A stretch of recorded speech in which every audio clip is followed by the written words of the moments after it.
basically outsourcing our pollution.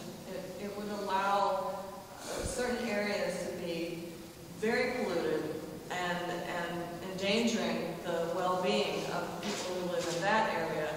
And those companies could buy credits from a cleaner area. It is not beneficial. There has to be reduction across the board, and cap and trade is not a fair way to do it. Well, cap and trade was something been tossed around, created by former Vice President Al Gore, who's been the biggest promoter of cap and trade, so he could make himself a couple $1 million.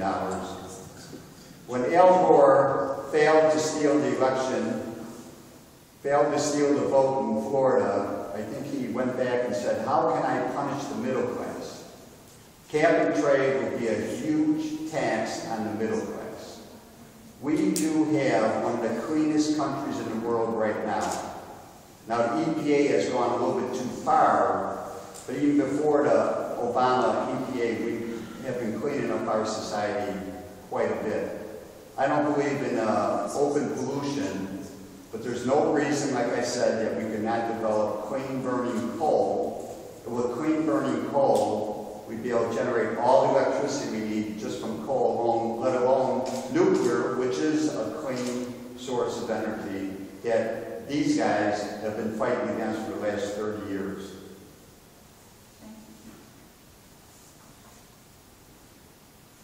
There's one question that's from the Chinese people who left us in question, and I think Mr. Schmidt will go first. How can you solve the problem that creating jobs,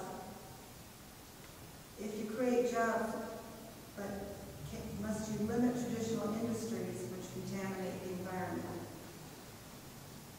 Well, like I stated, in America, over the last 20, 30 years, we've cleaned up 90% of most industries. I mean, the rivers flow much better. Like the solution for the Chicago River was called the deep tunnel.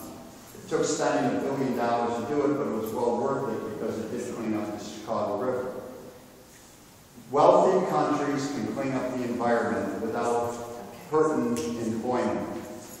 It takes will, it takes knowledge. I'm the only candidate in this race that understands nuclear energy, electric energy. I'm the only person who understands how engines work, how a nuclear power plant works, and coal can be made to be burned much cleaner.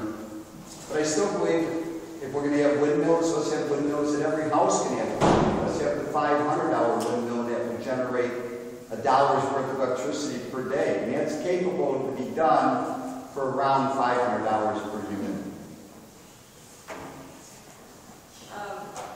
Well, traditional industries, there needs some clarification. I'm not exactly sure what the question means by traditional industries. If it means traditionally polluting industries, that we cannot allow that pollution to continue.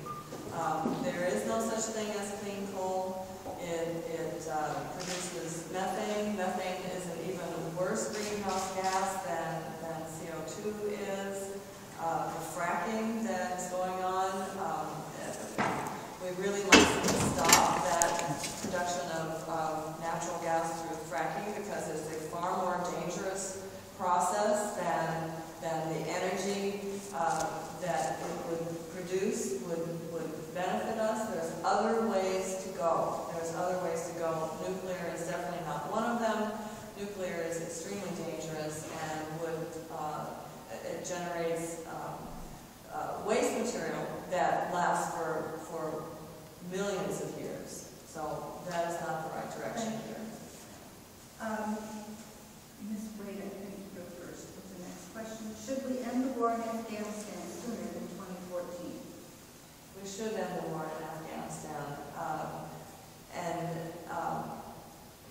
What the war in Afghanistan was started in order to attack Al-Qaeda. Al-Qaeda is not is no longer a factor in Afghanistan. The longer we stay there, the greater the chances that the very people who we say we want to help and protect will hate us because we continue to be there and continue to do things like have drone strikes in Pakistan that kill women and children at wedding parties. We can't go on expanding the reach of our military. What we need to do is bring it back and bring those young people and bring those resources back home. Well, one of the problems with Afghanistan is that you have a president of the United States that is pretty lacking when it comes to knowledge of many, many different things. The problem with Afghanistan is, like I've stated, no more politically correct wars. If you go into a country, you own the country. As long as you're going to own the country, you should do something to improve the life of the people that live in the country. I sent a letter to President Bush back in 2003, and I said what Afghanistan needs is a railroad. If he would have taken my advice, we got plenty of parts and rail and engines and cars sitting around the good old USA. We could have shipped it over there, built the railroad, brought in American products, put them Afghanis back to work. Then I was in charge of the country, which we were. I would have freed their women, got them all out of the bales.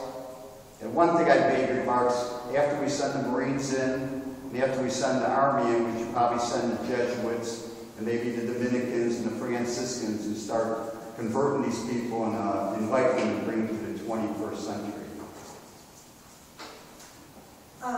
Mr. Schmidt, we have the first response to the next question. Should the rules regarding presidential debates be changed to be more inclusive? Well, I don't know if there's any real rules. I mean, it's only the president himself that determines how many debates there are. It's the Presidential Commission on Presidential Debates, two-party. Yeah, but the president, he doesn't want to do it.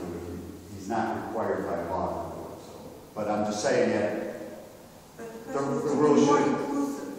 Right now it's 15%. You have to have 15% in the national poll. Oh, in order to be in it? In order to be in it, that's the question. Well, no, I haven't looked at it. It doesn't affect me. So. And Quigley's not yours. The presidential debates definitely should be more inclusive. The Green Party candidate for president, Jill Stein, was arrested for attempting to walk into the third presidential debate. She's on the ballot in 38 states. She qualified for federal matching funds.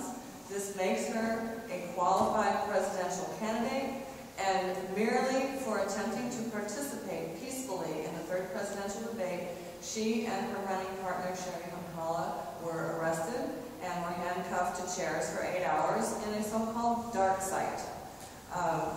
There was an earlier question on whether or not our civil liberties are being infringed upon.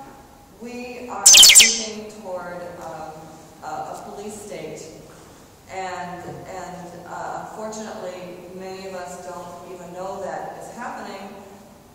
It should have been a national story that a presidential candidate attempting to participate in a presidential debate was arrested. And I guarantee that 99% of people in this country don't know that even